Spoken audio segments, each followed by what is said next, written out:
This is episode 274. Somebody bit my lip. This episode, we talk about we did a giveaway. That was fun. Coppersound just one-upped us immediately. Immediately. Immediately. The DS1, the Boss DS1 is back, baby. And Yamaha Upcycling some guitars, some of the most beautiful guitars you have ever seen. Number 3 will amaze you, which is probably true. Yeah. Like, really? Yeah. It's the tone control. So it's a good one. Stick around. And also Eric heckles me. I mean, Patch. Also, Eric's here.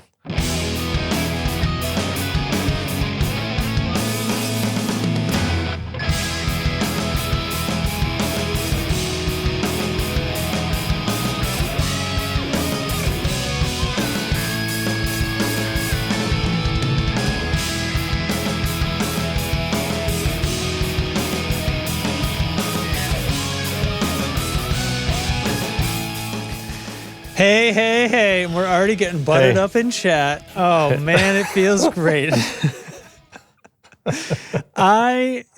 We've been on a long hiatus, but for the listener, it's only going to be one extra day.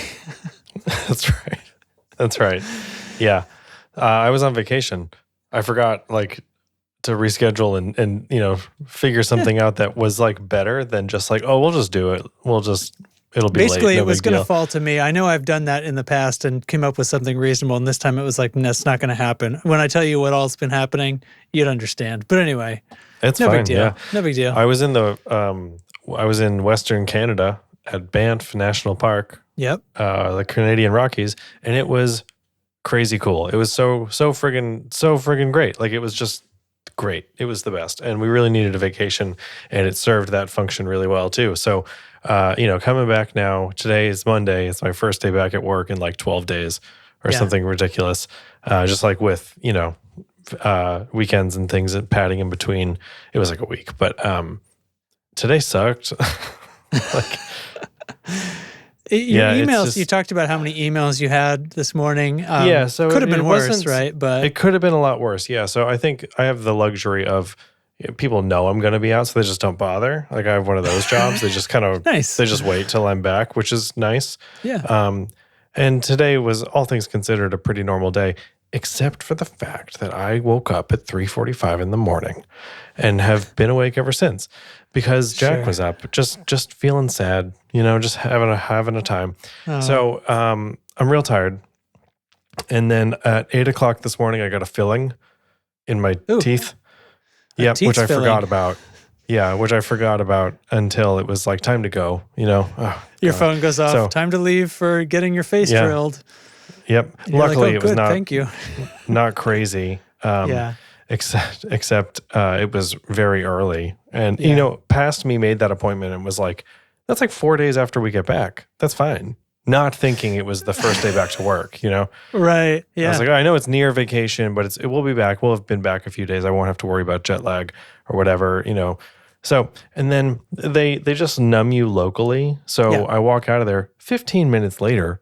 We were done really fast, and my whole shit here is numb to the point of I've had a few feelings, and this one was pretty intense.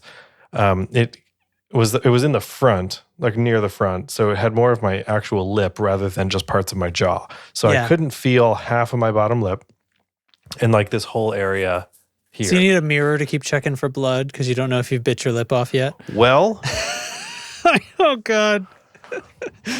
I was doing this kind of thing in the car, just because you fidget with it because it feels weird. Yeah, it feels weird. Yeah, I can't feel temperature or anything like that. And I had a coffee, and it was is the lid not? Is the lid pouring coffee down your front?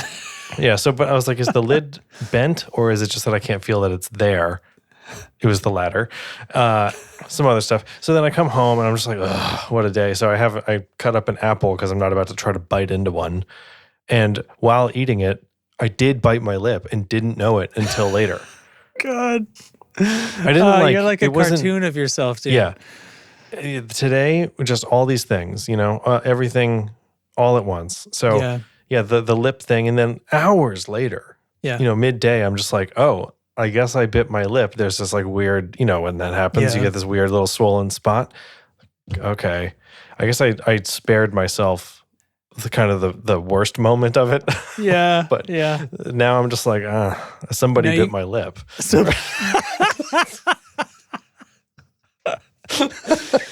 Oh God. Yeah, man. I mean, I hate to say it. I knew where you were going with it and really hoped I was wrong, but and then so just like the tired, the annoyed, and like the filling thing, it's just a big Monday. Monday is just like punching way above its weight, and I'm tired and just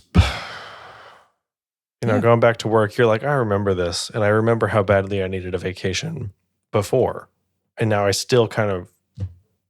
You ever like leave work so hard, like successfully, that going back is 10 times worse than having taken a break, than having needed a break? Leave work I left work so hard, man. Do you know what I mean? Like I was gone for a whole week, and I took my email and Teams off my phone, and disabled notifications. So I was like, because I was in Canada. So I've never taken it to that degree. You did great. Well, it's because I was gone for so long. If it was like one day of, I'm off a Friday or a Monday or something like that, and I see that somebody has pinged me on Teams, I'll look. I probably won't respond, but I'll look just to see like how on fire things are. But anyway, so I didn't check it at all. And it was, that was a big Boundary for me. I've been working from home for a really long time, and I had a lot of strong boundaries earlier on. But I've gotten into this habit of like how my life works now, and I don't really reinforce those boundaries as much as I used to. So I do check my email at times I shouldn't. Somewhat related to teaching, I do actually have to check it at different hours for students. But anyway, digression. But so just coming back, I'm like, what I figured out is that I just don't want to work. Like that's the thing I come down to is, like work sucks. You just want to play on this drum all day? Yeah, work just like, yeah, exactly. Yeah. Yeah. Just work sucks, I know. Work sucks. Anyway. Yeah, like I have a good job. Having to work sucks is what I'm saying. Yeah, like it's just, nobody wants that. Oh yeah. And there are, every job has times that are better and worse. But you're just in a situation where you're not going to be a fan for a little while. Yeah. And absolutely. I'm not a fan. And it's like a stage of my life thing too. I think is what I'm coming down on in some ways. I'm just sort of like, this is how it is. And it's like not the best. Like just it's my exhaustion with like capitalism, but it's the whole thing. It's the old rat race. Yeah. I don't feel very like, I got to get ahead. Like that's not my concern. I don't even know where I'm going with any of this, but just getting your feelings out, man. I guess so. I didn't really talk to anybody today. So except Beth, because she was homesick. Monday strikes again. Monday. And then just little annoyances, little things, and I just would rather not be working on the things I want to do, like get my droids ready for Comic-Con this weekend. Comic-Con. Yeah. I could see the droid. Well, okay, they're because of the way I crop us into this thing, they're not on the screen right now, but if you help the viewer, there you go. So there's a couple. There's one over here still. There's one on the other side of the room is one in my basement. So I have the Granite State Comic Con, the local Comic Con here in New Hampshire is this weekend. And as part of it, they're doing Big Dumb Robot Con, which is like a con within a con. It's all like robots themed from TV Everyone's and movies getting conned. Broadly. Yeah, just, the long con. So it's this weekend. How long is it? It's just 2 days. So we have fun here. It's a 2-day con. So 2-day con. I mean, for a lot of people that would probably be short, but for a lot of con people, I should say. Yeah, right. Does that make me a con artist? Moving on. Have you made something for the con? Yeah, all these droids. Yeah, exactly. So yeah. I think you just tell when people look at your droids let me phrase it like this. During the con, when people observe your droids, you can say, "Yes, I'm the artist." And then for the con. Yeah. Yes, I'm the artist for this con. I should get a t-shirt that's like, "Hello, I am the artist." So anyway, I just need to like finish up some stuff on one of them and figure out how I'm going to get them all downtown and all that kind of stuff. Yeah. And that's this weekend, which I'm really looking forward to. And if you're in the, New England region and are going to Granite State Comic-Con, I'm going to be in the arena talking about robots. So come hang. Yeah, sounds good. Yeah, really fun. Really, I've been looking forward to this like all summer. So I'm so hyped. I'm so in. I just had a little panic moment where I was like, wait, we can't tell people to come because it'll be over by then. But it won't. Except we can. Because we're recording on our intended release day. On our normal release day. Yeah, we're staying on schedule by just releasing one day late. So yes, as you hear Derek's voice, get thee to the New Hampshire, to the New Hampshire Medium Con. No, I'm trying to fit this in here, but it's not going to fit. It's okay. I understand. Yeah. So that's what's happening. Yeah. Vacation was rad. I'm tired. Got a lot going on. Boom. Sweet. Well, in your absence, I did some things and some stuff happened. I'm trying to think if there's anything particularly interesting. Have I talked about the fact that we're basically planning on moving house again? No. Oh my God. All right. Well, I got to do the quick version. So the thing is, this is about school districts. So we've decided that middle school, we're gonna stop going to the Seven Hills school where my daughter goes. Very expensive. They do not give us the kind of discounts that they give teachers. Because when you're not a teacher anymore. So it turns out. So it turns out when you quit working for them, they stop discounting your children so heavily. Anyway, so by middle school, we kind of want to move on to something else. So we've been in this process because we need to be in a different location to qualify for any of the various districts around here. I see. So, and there's a lot of options. Cincinnati being a huge geographic area must have an insane number of schools. Yeah. So, I mean, there's Cincinnati public schools, of which there are a lot, and you can sort of pick. Okay. If you're within sort of the city limits that doesn't belong to some townships. And then there are these little individual cities and townships that are incorporated all around, and they often, depending on what they are, but especially the more affluent ones, will have their own district that they put up. So like, if we live just a few miles south in the next township over, they have their own school district, and it happens to have great schools. So we could literally move down the road, and that would be one of our options, and we'd be in a place that has where we are now doesn't have amazing schools. So so we started putting these sort of thoughts out and, talking to our bankers and things like that, getting pre-qual letters, like what can we actually do? And the housing market is fucking bananas. Yeah. Which is sure is. It sucks to be buying a house, but I also own a house, and it's a new house, right? We only built like 6 years ago or something. So, and the market was not total bananas when we built it. So we built this house for, we potentially are going to sell it for double what we built it for. So that's not nothing. Yeah. But then what we're trying to buy into, though, like to get into the school districts we want, we are going to places that are fucking valuable as hell. Yeah, so we are looking at spending there again almost twice that much. So I mean, we're either way, like our mortgage is going up, but we're trying to, we're looking around.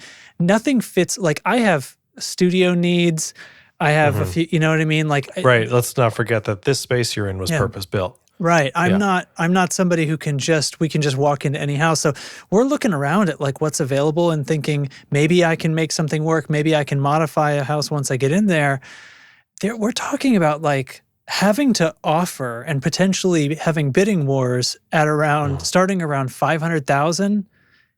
That's the basement of the sort of things we're looking at. So I know I live in the Northeast, but so around here that's okay, rough numbers. Like we built this house for like $265,000, and it's a modest house. Okay. but that's what we built it for like 6 years ago. Nowadays, it ought to be selling for 400 plus. That's what we're really expecting. My God. Okay. Yeah. So that's how values have changed. Like, and so that's a small house around here. I'm double oh my godding because I know that your house, if it were across the street from mine, would go for 600. Yeah. 650, like without breaking a sweat. That's what we're legitimately looking at now is like, and the thing is, these are all more house than we would need. They're all built and they're all built by, you know, people kind of with more money than we have. My wife has a really good job now, and so we do have like more money than we used to, kind of thing. But still, like it doesn't ease the right. Like it doesn't ease that whole like I can't believe I am about to or have to or should spend this much money on where I live. I've said 100 times. Like this comes up all the time around here as New England housing markets are particularly nuts. Zillow, however accurate or inaccurate, I don't really know. They email me once a month telling me that my house is worth like $525. And I'm like, I'll talk about this openly because I think anyone who pays $525 for this house is a fucking fool. This house is not. I know. So it's uncomfortable. And now we have this problem where we look at places because we think about, Jack's not in school yet, but we do think about school districts and we do think about like size, and I have this home office and stuff. So that's a conversation we have too. And we're like, look at this place. Oh, cool. 700, huh? Yeah. And we're like, do you like it that much? Right? We like, I mean, and like, oh, everybody likes a nice house. Who wouldn't, you know? So we see them and it's like, yeah, well, you know, you look at $700,000 homes long enough, it starts to seem normal. Yeah. And then you see one that's like 650 and you're like, hey, that's not bad. Fuck off, self. It is that bad. Like it's out of control. So anyway, we bought our place long before this all went down. And we've lived here a lot longer than we thought we would for that exact reason. Like we're stuck. Like if we're stuck here in a way. So until something if changes. we sell, because if we sell, where are we going to go? Yeah. Everywhere else costs a freaking ridiculous amount. Yeah, anyway, just because your house went way up in value, like it does, you know, it helps. Like I need to sell it, then have the market crash, and then find a house. Like it needs to be in that. Be on the street. Yeah. For a little anyway, while. I didn't mean to cut you off. Yeah, it's just we get fired up about it all the time. It's hard because if people are paying for those so there is this thing though where like you actually won't close on your sale if the bank, you know, when they appraise the house you're buying, if the market has driven the cost way up beyond what the bank's like risk assessment will underwrite, then the buyer's bank will just, oh no, you can't have that much money. And then they got to like rescind their offer and restructure and stuff like that. So, you know, but anyway, it's like then cash offer is king. Unfortunately, there's people with that right now and they're doing it. Yep. And a quick question. Does anyone know how to get $600,000 in cash to buy a house? What the fuck is that? They don't literally have cash. You know that right? It's I know that. But like still, it's just like kind of sickening. You know, I don't know. Yeah. That's too much money. It's So we Monday. We find ourselves looking at I went and toured a house that went on the market. They had an open house, and I was like, sure, I'll drive by an open house. I don't have to schedule anything. Yeah. Listing. Who cares what they listed it for? They were definitely going to be entertaining offers of over $500,000, and I was like, this is all out of date. And they don't have to update any of it. They don't have to paint anything. They don't have to fix the railing on the stairs. It's very 90s, and it feels super old compared to like where we live now, which is going to be rough. Like, and I was like, listen, we can't. We're not going to like move into some place and have it be the house that we want to be in for 20 years, which is, I don't want to keep moving. So it's just we're not going to, so I said to Marielle, I was like, we're not going to do this. The next move is we actually have to go back to this builder thing. Because if I'm going to pay $600,000 or $700,000 anyway, because I have to modify those houses, who knows if the lot's even appropriate for putting I put an outbuilding on it or something. So it's like, I need to just design something myself, and it'll end up like this, and at least it'll be new. At least if I'm paying that much money, if you're going to spend new. that same amount of money, like get what you want or get what you need, and instead of like trying to square peg round hole, like where you live and work. So I don't have a space that I need like that, so I can just set up in any room. But I get that. It's like you spend not only that, but you spend so many hours here. Yeah. Right. Like you spend your entire life at home. And like it may as well be, not even may I as want well. the place to definitely feel nice. should be good. You don't want to like move and then, this kitchen's fine, but it really bums me out that we don't have the morning room that we used to have or whatever, you know what I mean? And it's like, so all of this, like the new constructions, Marielle's, she's throw in the morning room, So anyway, we met with a builder this afternoon just to go over like legitimately, what is it? Like we got to find a lot, like let's talk actual ballpark numbers. And it's right about where I thought it was. I mean, it's a lot. It's a huge amount of money, but I'm also planning on staying there, so we'll get it right, and it's going to be real near Marielle's office potentially. Cool. We're going to meet with another builder tomorrow morning and see kind of if they have different leads on the land. Is the only tough part. They can customize anything. Yeah. That's the other great thing is I can look at these floor plans, and we don't even necessarily want 3 bedrooms. You know what I mean? So we're looking at this floor plan and he's like, look at that, take that as a starting jumping off point, because if you tell me where the walls are, basically. Knock that wall over 6 feet, this becomes a small office and now that bedroom's bigger, easy. You know what I mean? He doesn't care at all. It's like a small little thing. So can it have an Eric room? I don't know what that means, Patch. Do you mean a patch room? This is a silly thing for me to be putting in the podcast. Nobody knows what that means because you're not in Discord right now. You want to hear my good but awful advice about debt? Yeah. It's funny. Can't wait. But sad because it's a little bit true, and it's okay. The more debt you have, the less it matters. Yeah, it does. Isn't it all percentage based at the end of the day? The more you have, the less it matters. Because like, what's the difference between $1 million in debt and $10 million in debt? Like, I can't picture what $1 million is anyway. So what does it matter? Yeah. You know what I mean? It doesn't. We have like we've worked it out. Like we have the financial capacity to get pre-qualified for more than we would want to pay the mortgage on. So we really don't have to worry about that. So really what it's coming down to is like what we actually can decide we're paying the more.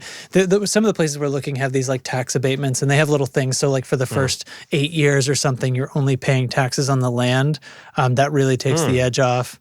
That does. Because that's a significant portion of a mortgage payment, especially on a new build and stuff. So anyway. There is some musical gear stuff going on.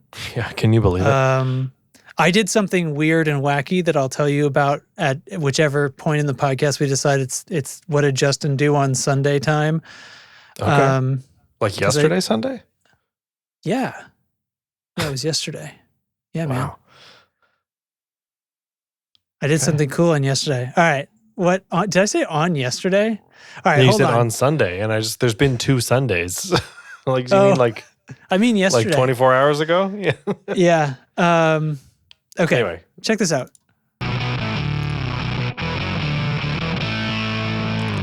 So, brothers and sisters in crime, we did our giveaway, and as promised, we drew and selected the winner of the giveaway on last Monday, so a week ago, right when we said, and the winner. I'm getting heckled. The winner. Get it to you. The winner was Paige from Discord. From Discord. We change our nicknames a lot in Discord. It's kind of a thing that has developed in our Discord culture. But so Paige is the one consistent word in that user's name. So that's what they will be known as. So congratulations. Yeah. He's got himself a Coppersound breadboard kit with the parts for the one he picked was the treble booster. Right. Yeah. And so that info got all sent over to Alex, and Alex very kindly is going to send directly to him. He lives actually near me. If Coppersound was an over here thing instead of an over there thing, I could have run it over there. But anyway, no big deal. And he's gonna. I understand Alex is throwing in the little bits of goodies and stuff too. So yeah, some stickers and things. So yeah, awesome. Congrats, Paige. That's very cool. Mm-hmm. Wouldn't you know?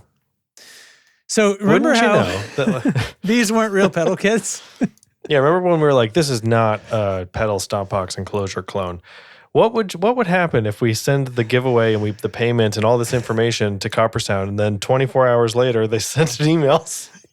It was like new pedal bundle kits. Back and forth invoicing, paying the invoice, and then I get another email from Coppersound, and I'm expecting all set it's in the mail, guys, but instead it's hey, everybody, check this press release.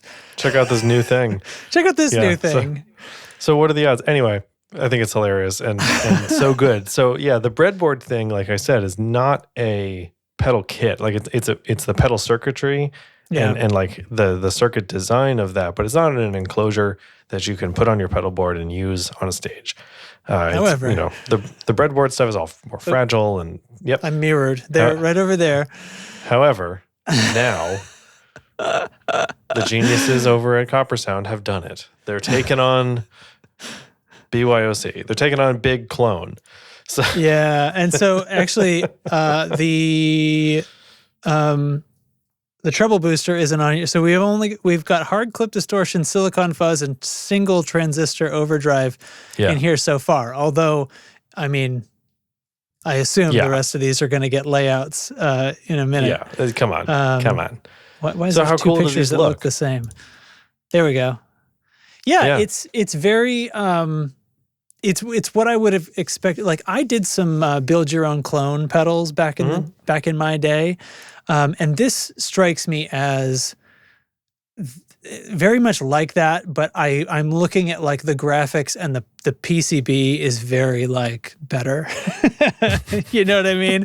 I'm like, oh man, I would have loved to have a PCB this nice back when I did these. But so cool deal, man. And all the typical stuff. He's got a bunch of DIY stuff going on, man. I think it's great. The little solder dispenser. You don't think about that shit. Like I don't have one of those. And you know what's a pain in the ass? Either. Dispensing solder. It fucking sucks. I have a little roll that I have to hold in my palm, like a plebe. It's my palm, like a plebe. Jeez, you wanna lean into those a little more? God. Why did I take a drink right then? I don't know. It struck you as funny after. Yeah. Like long after. Anyway. Was the drink part the funny part? Here's the thing I can see. I'm looking at this image. Can I zoom? How do I Can you click the image? Oh, can I? No, it doesn't click. It doesn't click. God damn it. Command plus? Oh, wait, I know. Yes, Command plus. I knew how to do it. Oh, it's just moving. It's making the text bigger. Yeah, the fucking picture stays the same. Adaptive. Right click, open image in new tab. Is that an option? Okay, whatever. I don't care. The point is, right down here, I was just checking to see if my cursor's in the video. Right there, right in front of the switch. Okay? Yeah. Okay, for the audio listeners, right in front of the switch in this image, it's all the parts for this pedal kit. There's a little tiny PCB with 9 holes in it. You see that? Mm-hmm. Okay, so that is key. That's fucking key. Because when I did a build your own clone, the like double pull, double throw, or actually maybe it's a triple that you have to use most of a triple to do a true bypass switch.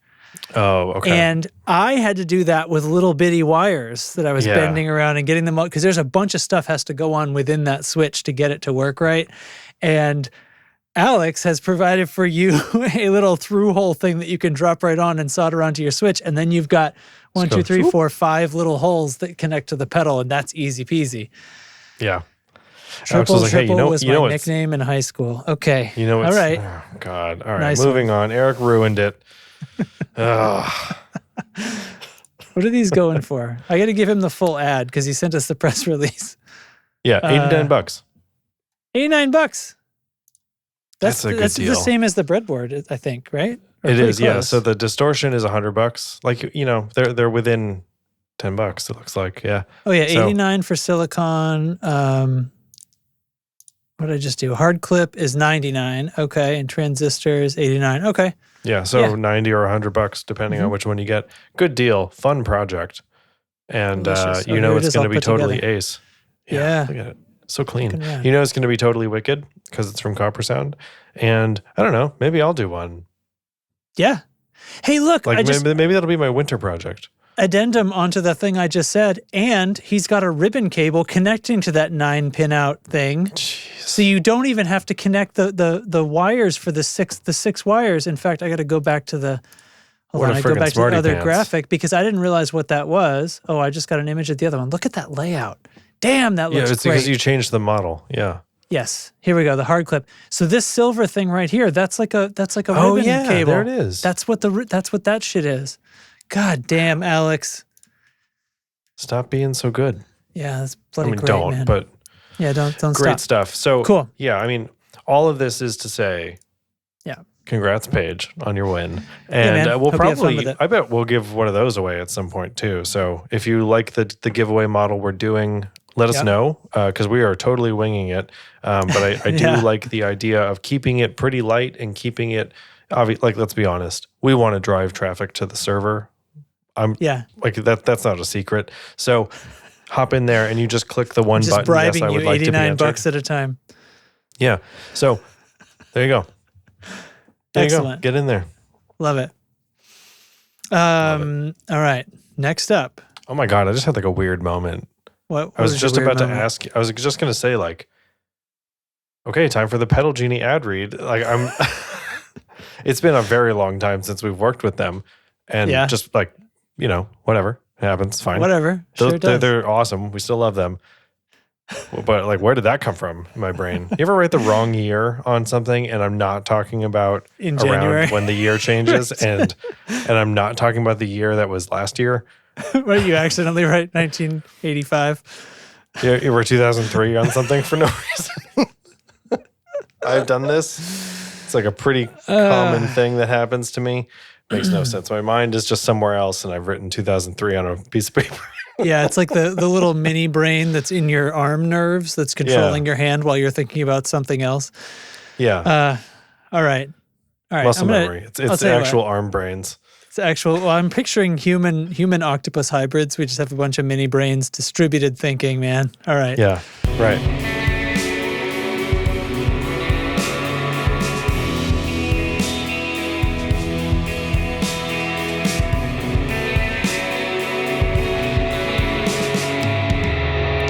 So, I'll tell you what, I'm going to sneak something in here before we go on to, I'm talking over the fucking music is going on. Why is it still going? Justin, edit this out. Anyway, fucking music. So, fucking music.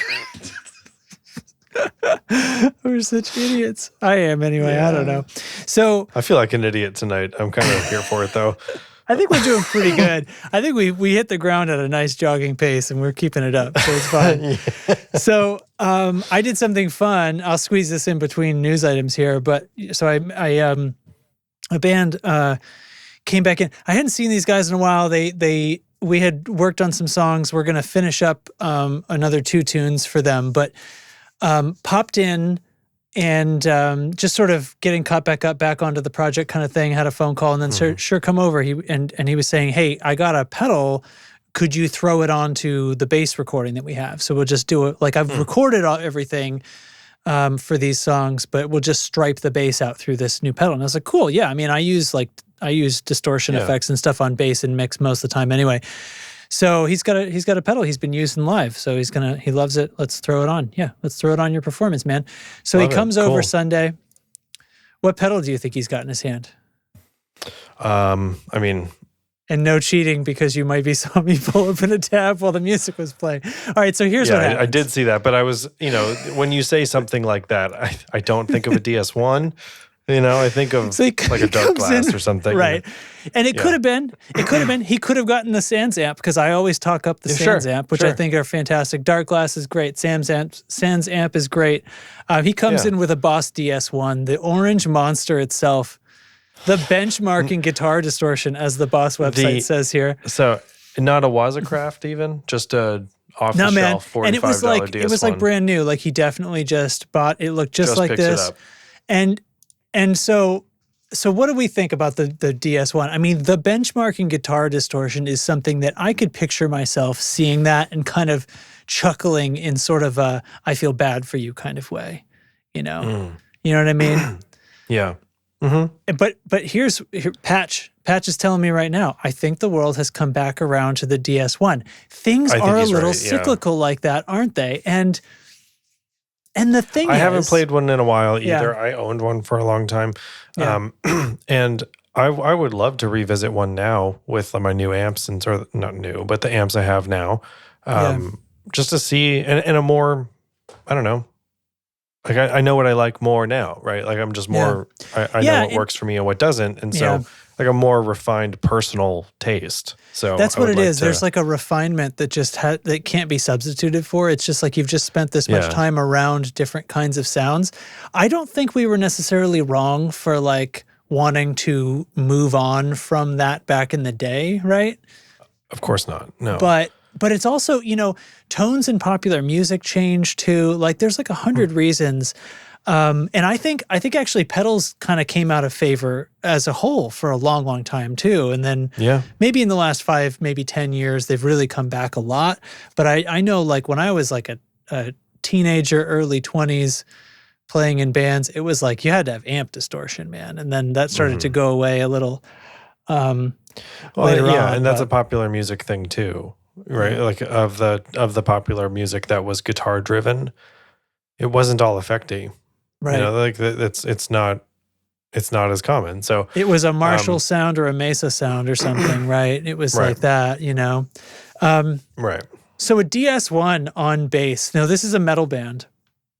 Okay.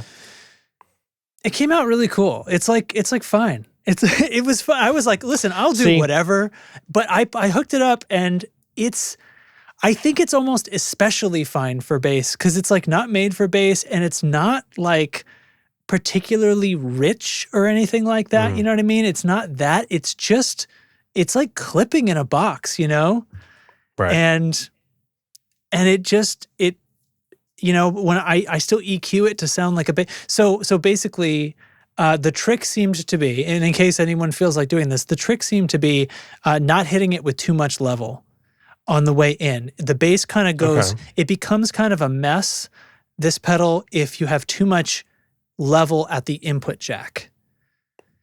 And then like you're overloading it going exactly. In. Yeah, so like I'm coming out of my recorder interface into this, so I'm just pulling the fader down until it gets to a juicy level. So I'm not like turning the knobs all the way down or anything. They're all like near the middle. I played with them a little bit to get the tone just right. But the distortion, the tone, the output level are all like around the middle where you'd expect them to be if you're using it normally. But it was basically that input into the pedal. Once I got that low enough, the bass sounded great just on all his parts. So so it's like you're not overdriving the specific components with the signal, and you're like letting the pedal do its job a little more in a way. I feel like it was, or maybe not. Like it was it was a way of reducing how much clipping was, or how much of the signal was being clipped. Not because like the distortion knob on this pedal is like how much of the clipping are we using, kind of thing. I don't know if it's really a threshold or if it's an internal gain or something, but turning the distortion knob all the way down was not the same sound as turning the bass down before it got to the pedal, if that makes any sense. It does, yes. Turning the instrument down, right. Yeah, turning the instrument down was what worked, and then the distortion, I had a wide range of usable, like range. Have we just cracked the code, or is this like us realizing the way it has always been done, and everyone's like, you guys are dumb? I don't know. It makes me think like, are distortion pedals that are made for bass, do they have that input I think they usually have a pretty blend. low? Well, they do usually have a blend. Now, right, because this is missing those features, right? because it's not made for bass. But this isn't gonna replace the Sans amp or the dark glass pedals. But it's like, I don't know, it's sort of proof that like whatever you want, man, it's fine. I think this probably works better than like a Blues Driver. I think the Blues Driver will probably be too soft on bass. You actually want it to really hit hard the peaks. Yeah. You know what I mean? Well, soft clip versus hard clip as well. Like it's, exactly. Yeah. It's distortion type. Like this is actual distortion versus overdrive, the soft clippy thing. So, yeah. Sorry, I'm not laughing at you. I'm laughing at this clown in the chat. Okay. I don't even know if that makes it on the air, you dickhead. Awesome. Them that their band Circus Survive. Yes. Their album Blue Sky Noise. The bass tone on that is amazing, and I've heard it is a rat. There's at least one song where the distortion becomes really prominent and out in the open at one point, and yet it is heavily. That is a lot more distortion than what I was using here. Yeah. Well, I don't know. I should say a lot. It's more distortion than I was using here. That one sounds more like it's something. Well, I don't know. You still can blend in recording. That's at the end of the day. That's the other thing that's going on here is like if I decide that I need to sneak in some more clean sub that this has taken away somehow, I kind of didn't feel like the DS1 really subtracted a lot of low end out of my bass, but. I do have the dry track still, so I could just do that if it felt like it. You could just make it happen, right? So cool. Yeah. Nice. I mean, I remember that time of kind of I don't know, snobbery is the only word that comes to mind about things like the DS1 and how like we had all moved on and like there's way better stuff out there. Yeah. And there is. But I think the difference is that we took that to mean that the DS1 was bad. It's just that it's not bad. Cheap. It's just it is its thing, and there are better things, and there are also worse things. So, it's not really worth thinking of it that way. But I think we kind of get swept up in that whole like, this is a new take on the classic blah blah blah blah, the classic whatever, and it's better because like the Mythos just put out a Tube Screamer, and I wanted to jump out of the airplane that I was on when I read it. Well, we're all glad you didn't. You know what I mean, though. Like it is a guitarist, like the psychological component as well that happens. I saw something the other day that said guitarists are the astrology girlies of the music world. Yeah, a lot of them. A lot of them, man. A lot of them. And she went on to say, the next time somebody tells me like, oh, you should put your pedal in front of your fuzz or whatever the fuck, I'm just gonna say, I don't really believe in that. Really believe in astrology? Yeah, give them the same answer, right? I don't really believe in that. That's pretty good. I like it. All right, hold on. Patch is going to tell us what he thinks. Most guitar players don't know what good sound is. They just know what they have. That's not wrong either. I mean, I was like, well, I also think like think you can hear like on records and stuff, you can hear great guitar sounds and pursue that, or just like know that it is great.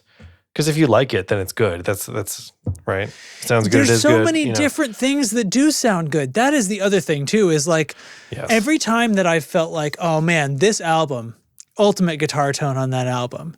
Next week, I could go through it and might land in a different, like something else might just strike me, maybe not every week, but like, that I get that all the time. And it's, we could do this just with Coheed and Cambria. I don't know. You just got me going just now. You could do it just with that. Hey, I don't think I put this on the show. I just saw Coheed.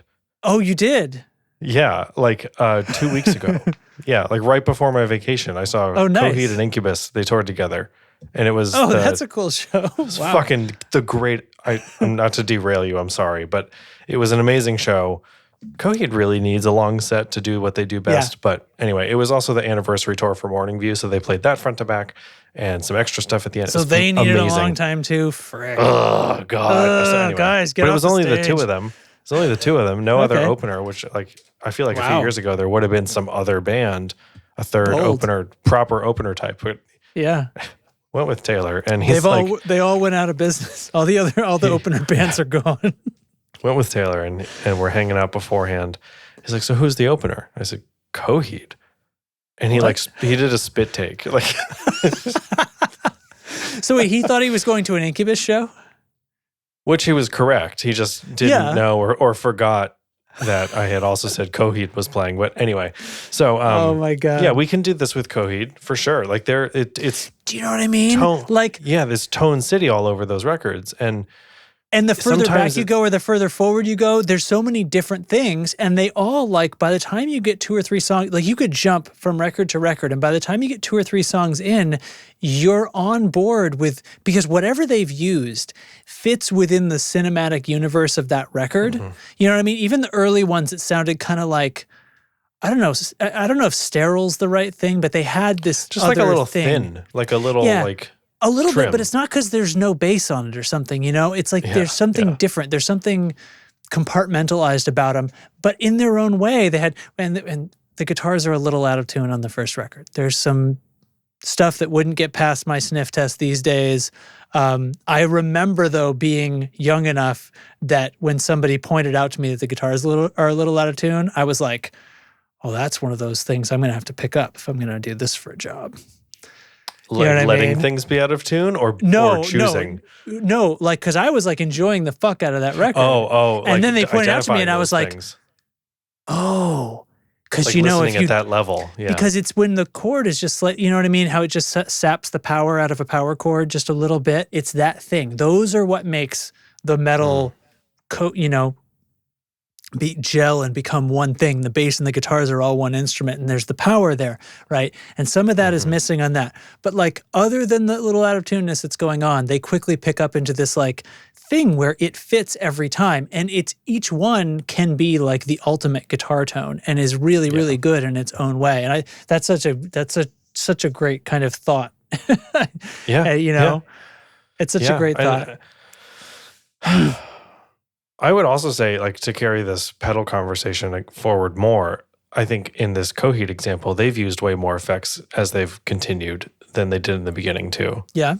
Yeah. Yeah, I think the beginning was more clean guitar, crunchy guitar, right, lead guitar, right? It was, there were these tiers, and acoustic and stuff like that. So, but nowadays, the song Shoulders, which is one of my favorite Coheed songs, has this wild, sub-octave, heavily gated fuzz on it. And it feels really not the what you'd expect. Tones, yeah. And it's so cool, and it's so tightly gated, and it feels really different than everything they'd done before that. But it also really fits their thing. Yeah, it works super well. So anyway, because stuff got better, more versatile, or more unique. The gear itself, I mean, I don't know. But all those effects, they're not using some effect that didn't exist in the early 2000s. It's the pursuit of the spirit of that effect, which is back to the DS1 thing, right? It was distortion. Yeah. And then we found better ways or, more musical ways of making distortion ways to get in pedals. More complex distortion potentially. Yeah, exactly. And so then the DS1 kind of gets left behind for these other, maybe it's more harmonically rich. It's got features. It's got all these other things that steer you away from that pedal. It's not that it didn't exist. It's just that there's better ones now. So actually, when we did our big giveaway for our 10-year, we included a pedal that I had in my collection, which was from Handy Effects. And Handy, who's here based in New Hampshire, makes a DS1. He has his own riff on a DS1. Oh, yeah. And I haven't tried it, but it's on my radar as kind of one of the only ones I feel like I know of people that make a DS1 now, right? It's still... Yeah, there's so all these he'd be a good person to say now here's the thing about the DS1, right? Because he's actually experimented with making his own. Yeah, I know there's other DS1 clones around, but it's not nearly as universal as the Klon or the Tube Screamer or even or a Big Muff, for fuck's sake. It's a different. I mean, it's such a different use from all those others too, because like the Tube Screamer survived from the first pedal era through the amps are the only way era and then into the second pedal era because it's so good at this thing of boosting amps. So when everybody switched to using amp distortion, a lot of people still wanted a tube screamer. And so it's constant, right? Whereas the DS1 doesn't do that thing very well, right? That's not what you're going to use your DS1 for. So it gets shelved. But I don't know, on a situation, I found it really kind of funny and interesting because I successfully had no ego about it when I saw it too. Like when he comes in, this is what it is. And I was like, fucking A, you know? Classic. Yeah. Yeah. Cause I literally don't care because like, I mean, he said he was using it and it sounded cool to him when he played. So it's like, I don't like literally like do it. I will EQ it if I need to fit it into your mix in a different way, but that's going to be the end of it, whatever it happens to be. So it was sort of a funny thing. Anyway, this is I think it's a good conversation. You like blew my mind now with the concept of like the eras of guitar, but like socially, eras of pedals and stuff. Yeah, the social thing and the like sort of psychological thing as it ties to popular music, as it ties to developments in tech and all that stuff. It's not just like, and then in this year, the tube screamer was invented. I don't care about that. I want to know, like, why did everyone latch onto the tube screamer and what were the things that fed into that? Was it amplification at the time? Was it songwriting at the time? Was like, what was in style? All that stuff. And like, were there technical limitations that led to these iconic moments in sound, right? Or these iconic records or whatever it might be that was just sort of a compromise? I find that really interesting. You know what I'm saying? Like how did all of these things coalesce? Like, was the tube screamer right place, right time? Every time? Every time. Well, I think, like I said, I think the tube screamer was just that it was consistent because it has that secondary function. That's what I mean. Yeah, the drive down level up. Yeah. And whereas a fuzz like a Big Muff, it can be popular in the 90s. And then but it has to kind of fall out until that's a sound. So until it comes back around to people want their guitar to sound like that, they're not gonna, it doesn't morph into being used along with something else in the same way. I mean, I don't know, even since fuzz has come back, I really don't feel like the Big Muff fuzz has come back. What's come back is gatier kinds of things and weirder fuzz. Fuzz is like this wild fuzzes that stand out. That stand out as different from more different from other distortions. It's almost like the Big Muff isn't different enough from regular old distortion. You know, jeez, it's too velvety, man. Yeah, too smooth. It's the mids problem. It's the mids. It's the mids. See, here we go. Oh my god, this is like a 10-year arc right here. So. Yeah, you play with a band and you just disappear. Obviously, it's not. You got to be really fucking loud, which is cool. But like, I don't know. Big Muffs have too much low end. Hot take. All right, let's move on before anybody has a chance to respond to that. Just lava grenade and off we go. Fucking time to bail.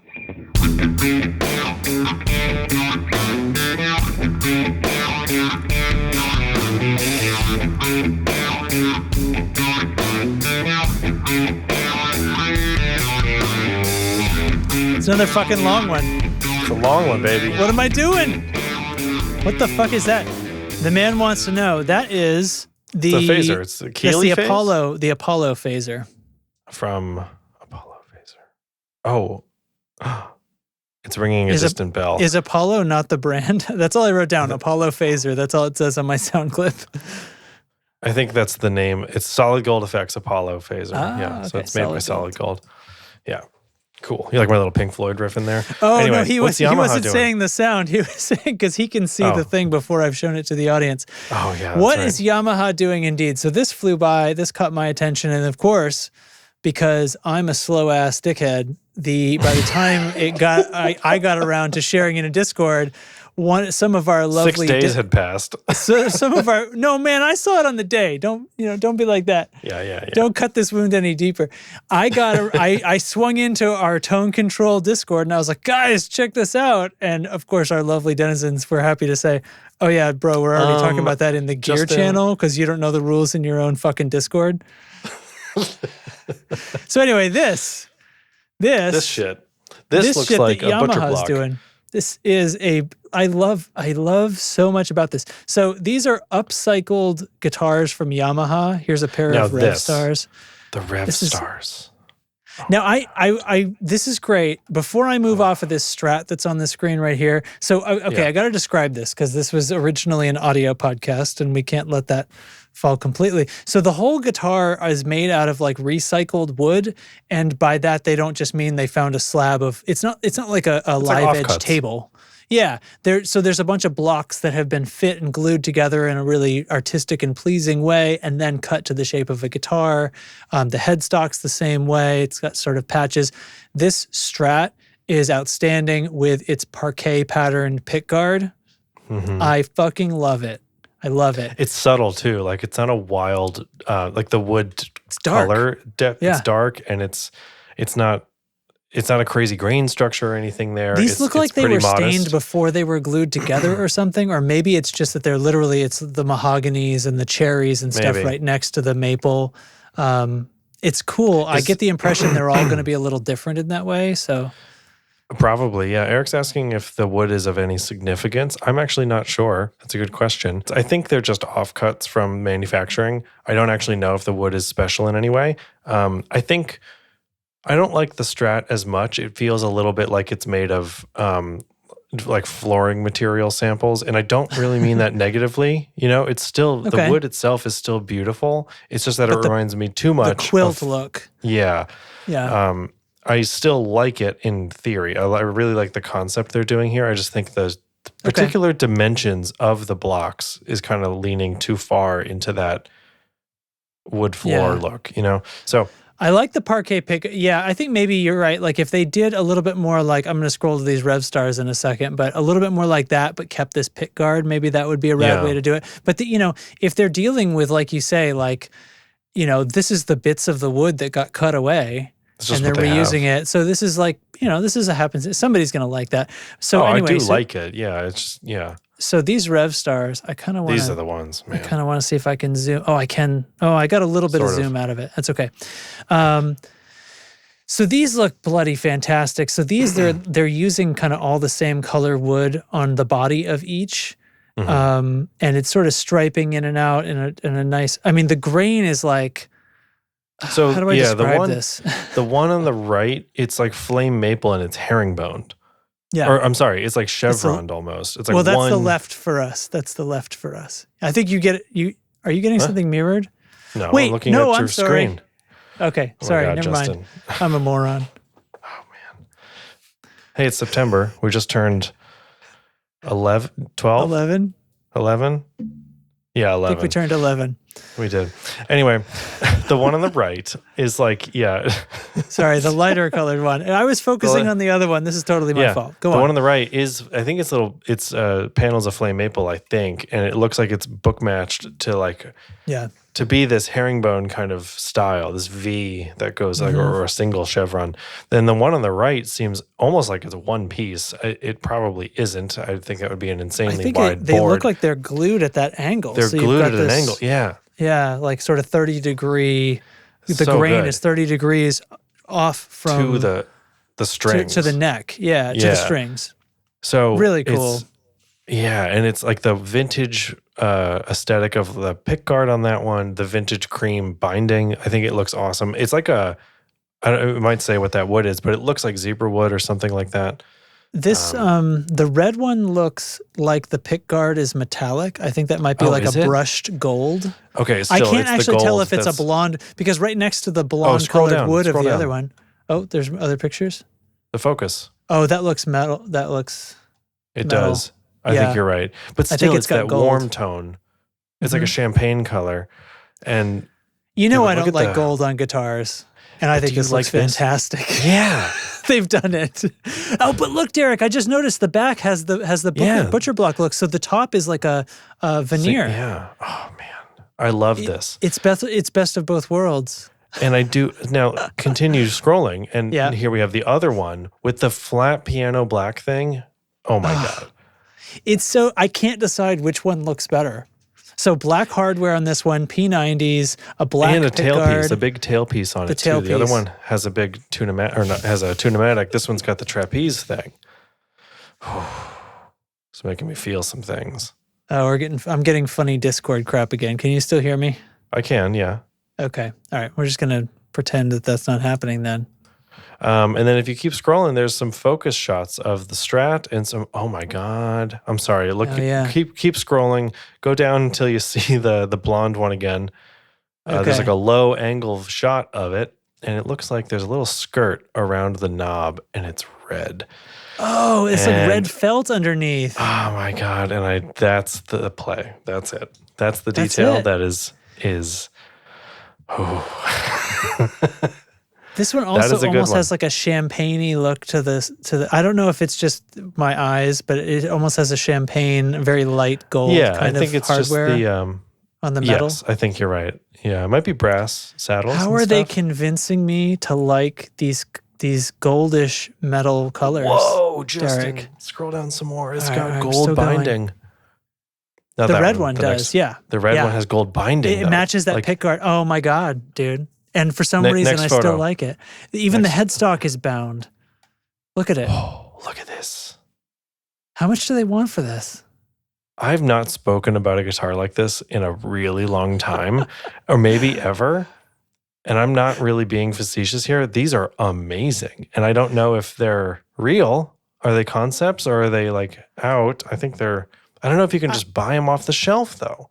It's so when I saw this and then I made the mistake of trying to share it in Discord and being way behind, I didn't really look very far into it because I knew I wanted to bring it up on the show. And I'm so glad I saved it for this because I was sincerely reacting to this stuff that I didn't look at the rest of these pictures. But this is the best looking guitar with any gold on it in the history of guitars. This is it. And the other one looks great too. I don't know which I like better, and one of them has gold. What the fuck?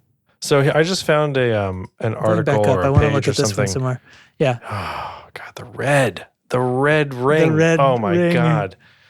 And I think it's the matte finish on the tailpiece. And is it matte in the sides back too? It looks like sides? maybe kind of eggshell. I don't know if it's like totally matte, but it's not gloss. It's not gloss. Where's the one where I can see the back? Hold on. We got to go past the Strat again. I still think the Strat looks pretty great. They just didn't put a veneer top on because of the way Strats work, you know? So look at the knob on the Strat, by the way. One black knob and one with like a bunch of wood inlays on the knob. I do like it. And is the switch tip wood also? Yeah. It almost looks like it's like a Q tip. Like a pool cue, like with a little felt on the end of it or something. Doesn't it look like that? So I just put a link in the chat that is about their upcycling program. It sounds like this was a year ago or so, or 2 years ago. I'm sorry, but there's some pictures of the Strat in progress,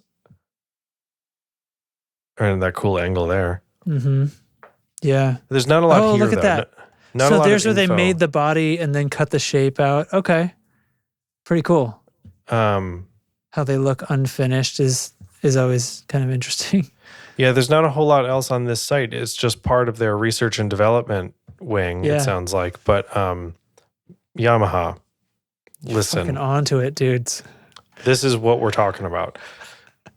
Rewind like 9 minutes and listen to me and Justin kind of go on a little too hard about these. You gotta go back to the shot of both of them. This is the juice, guys. You found it. Don't let this get away, because that is great. Imagine you're Gibson reading this article. It's I know that Gibson doesn't give a shit though. That's the thing. They wouldn't do this, but also the Revstar shape is just like awesome in every way. Yeah. And I think it lends itself to this project too. There's like a lot of surface area to look at the beautiful wood. Do they do they look like the Revstars are just a little bit thinner than some other guitars that are this big? You know what I mean? Like the body, you know what I mean? Yeah, like a regular I know what Les you're Paul saying. is like approximately this big, right? Although the scale length is shorter or something, but it's a little thinner somehow. And I think you're right. Yeah. there's something Les cool Pauls are very about thick. that. Yeah. That's true. Yeah. But they, it's almost like, it's almost like Apple talking about how thin every device is or something. You know what I mean? It's our thinnest one yet. Yeah, that's how it works. Right. Yeah. It's like our fastest iPhone ever. But anyway, You don't but say. I do that it just a little bit of this, extra sheen of quality to it, that it's just a little bit thinner than something. Because when you see a guitar as decked out as this, with the binding all the way up around the headstock and everything, and you know what I mean? Mm-hmm. I feel Gibson custom shop when I see something that's totally done up like this. And this guy is just a little thinner, and I'm like, they're just, you know what I mean? They're just sprinkling that on there a little bit, right? Yeah, yeah. Like they could leave it thick like a Les Paul and chalk it up to that's how you make guitars that are like this. It's a set neck double humbucker guitar, so it's probably pretty thick. Yeah, it's just better. So like I don't know if these are for sale. What would you pay for this? Like, what do you think is a reasonable list price? I would peg this over 2,000. I would say it would be at least 2,000, right? Because if you're going to make it look like this, I assume it's also going to be like kind of handmade, or it's more like made by the custom shop, or I feel like custom there's shop not a type lot. yeah. Or it's going to be one of these like USA made, like super premium fit and finish, killer setup, killer fret material, like all that stuff. Maybe they just don't.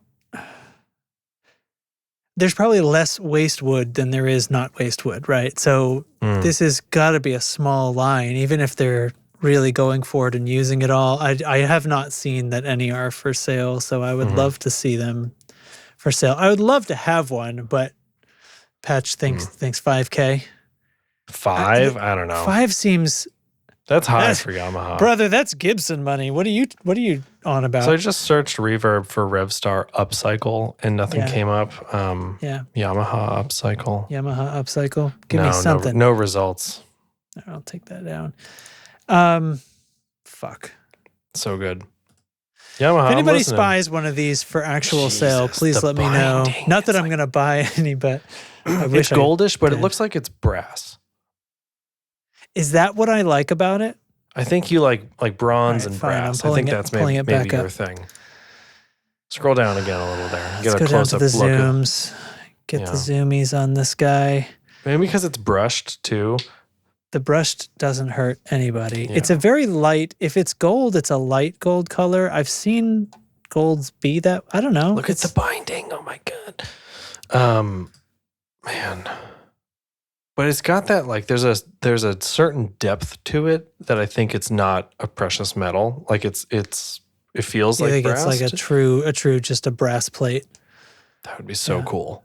I think brass would be a lot cooler than gold in this scenario. Yeah. Material choice wise. They've got to be limited. Yeah. I mean, do they make one? Like, do they just make them when they have enough? Is this a unique guitar? Is it one of one? I mean, I'm sure the backs, even if they made multiples, the backs would all be different, or the fronts in the case of the Strat, right? So the butcher block pieced together business. Look, I can see like the bungs where they glued them all together and then cut it down. On the Strat, everything's there, all hanging out. The bungs are hanging right out. It's great. It's great. Okay, I'm getting this off my screen because I don't even know what time it is. I don't even know what time of day it is. Oh, we've been recording for over an hour already. The Strat is a Pacifica, as it's the name of the model. Yeah, I forgot about it. Thank you, Eric. Not quite an actual Strat. So anyway, podcast is over, everybody. Do we still pick things of the week? I have a thing of the week. I know I've mentioned. Give me a sound. Oh, what? My Windows. It's in a different spot. Oh, that's a quiet one.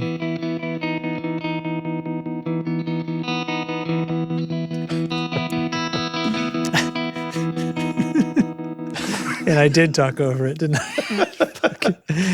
You know me so well. So, okay, so my thing is, I've talked about this before, the Wild Imaginary West diorama series that I watch on YouTube by YouTube craft extraordinaire Boylai Hobby Time.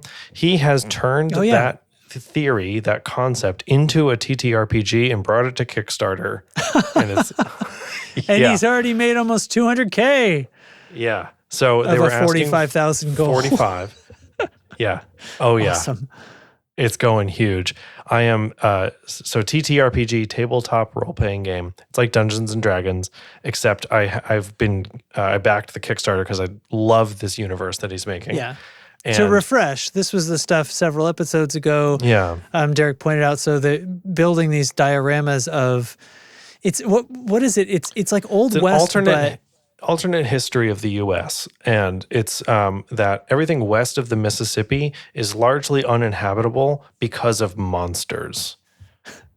And there's like these wild, like underground things that are way too big. And my God. So there's like monsters and cryptids and stuff like that. And it's the Wild West. So there's also outlaw gangs and bank robberies and shootouts and all that kind of cool stuff too. But there's all this lore about the U.S. like moving west and about like why they didn't and how they began to and how it's well behind the East, and this thing of like, there's electricity, but don't turn the lights on because they attract the monsters. But he's got a device on his wagon called a forestall that projects an energy field that keeps the monsters back. Right? It's like, and it's measured in this new type. It's called the measurement unit is a Kurtz instead of Hertz. It's like named after different people in this alternate history and stuff. Got it. And so you've got all these pre-made characters. You've got a one-shot that came with the backing of the campaign. And I'm reading through the quick start guide and the one-shot and characters and stuff, and it's so killer. It is just so good. It's very much informed by D&D, but it is not just a reskin of 5e or something like that. So it's really unique in its own way. The game developer Rune Foundry is making it, and they're working heavily with the guy at Boylai Hobby Time to design the art, the minis, the terrain, like every last detail of character stuff and stats and all this. So these little I backed the Kickstarter. Yeah. So the bullets are the dice, and they have 6 sides. It's a D6. But you roll them like a drum. You roll it like a drum, and they're not just numbered 1 through 6. They have their own glyphs on them for in-game things. So there's like, oh, you fired a blank, or you got an ace, like you a headshot basically. Bullseye. Then there's like your gun can jam, and you have the opportunity to re-roll if you have that perk unlocked. Like there's all these like skill trees and stuff like that. So I backed it. I'm super excited for it to arrive. It's not going to be available until next year, but still about a year to go for full production and stuff like that. But they're demolishing stretch goals. Like you said, they asked for 45K and they're almost at 200. And which I got I think it's the Legendary Edition because I wanted the minis. There we go. Yeah, I wanted the physical dice and the physical book to reference because I like to have the little sticky tabs in that kind of thing. I don't want to have to like scroll back up a PDF. The PDFs, yeah. I want to support this dude. Like the design and stuff is one of my favorite creators. So yeah. Good deal. This is a really good deal for what he's giving you too. But I was saying once you get to these like insane tiers, like fucking $1,000. Actually, it looks like retail. The Warden edition though, miniature STLs. Yeah. So my tier will include STLs.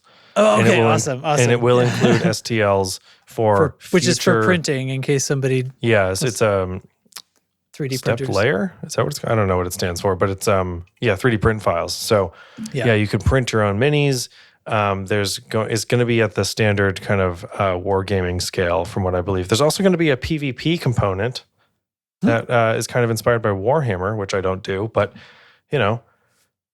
freaking stuff. Oh, I get it. These are the stretch goals. Nobody's pledging $90,000. These. No. Those are stretch goals. Yeah. So when they reach 100K, they'll add two additional monsters. Well, he's at. What is he at? Hold on. Back up to the top. He's at 199. So they're gonna hit it. It's gone up since I've been looking at it. Yeah. So his stretch goals, he's run out of stretch goals. No, he hasn't. An additional trade. So there's going to be a new character type. Like there's like the medic and the tech support guy, like the to work on the mechs and the steampunk kind of sci-fi hardware. There's a gunslinger. There's all these different tropes of the Wild West. So yeah, there you can see the different faces of the dice. Yeah, the minis, the books. Yeah, that's awesome. Very excited to give this a go. But it is fun to support people you care about, which is an awesome segue into our Patreon. Justin, do you have a pick, or should we just steamroll that?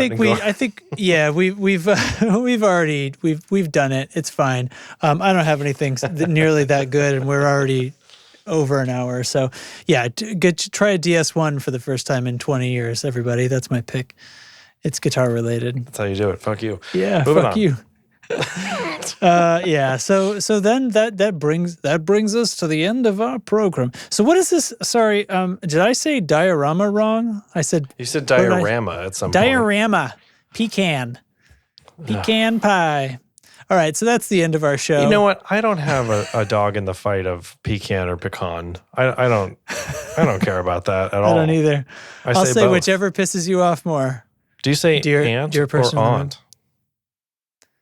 I think I would say whatever I thought somebody was expecting the least, because I like saying things weird and putting the emphasis in the wrong place. Yeah, ass is the window. Yeah. Yeah, get back on the horseman. Right. Anything like that. When I could just when I read to my daughter, I do my best to say things with the emphasis on just about the wrong word. And as much as possible. And yeah, she loves it. She doesn't even say anything anymore. It's just how we live. So she's going to have to give a speech someday and it's going to slip in, and if she's going to be does, like, the world will be better. That's true. That's true. So anyway, that brings us to the end of our program. Thank you all so much for watching and listening. If you were just listening, that's fine too. So this is going to come out tomorrow. And like I just said, I tomorrow, as you're listening to this, it is the Tuesday instead of the Monday. So that's just the way it rolled. But we're staying on schedule. You're not missing an episode this month or anything like that. We're not like pushing our whole schedule back a week. So we did it and it's fine. And I will tell you that it's not going to be early in the day tomorrow because I got to meet with another builder and stuff. So, and by tomorrow, I mean today, because of how time works. So anyway, thank you all. And thanks to the patrons, which is the reason we're allowed to do fun stuff like giveaways that went off so wonderfully. And that's the size of it. So, and then this is usually the part where I start to play the outro music. And so I will do that. Keeping it together. And we did a great job tonight. And I think that's also because of how much we love the patrons. So links in the show notes if you want to support the show. And the supporters this week include Rabbi Bob, Chill Fallens, Carson Ricketts. Pollins. God damn it. I knew I was doing it wrong. Chill Pollins, Carson Ricketts, Matthew Fenslaw, Ryzen Wolf, Brian Gower of the Tone Jerks podcast, Andrew Walsh of Andrew's Alcove, Sean Wright of Lollygagger Effects, Doug Gann, and Patchmaster General. Thanks for heckling me all this last hour and a half. You're welcome. Okay. You're welcome. You're welcome. Hop in Discord, get on those giveaways. Thanks for listening. It's the Tone Control. Bye. Bye. I don't know what that was. I've never done that before. Bye. I liked it.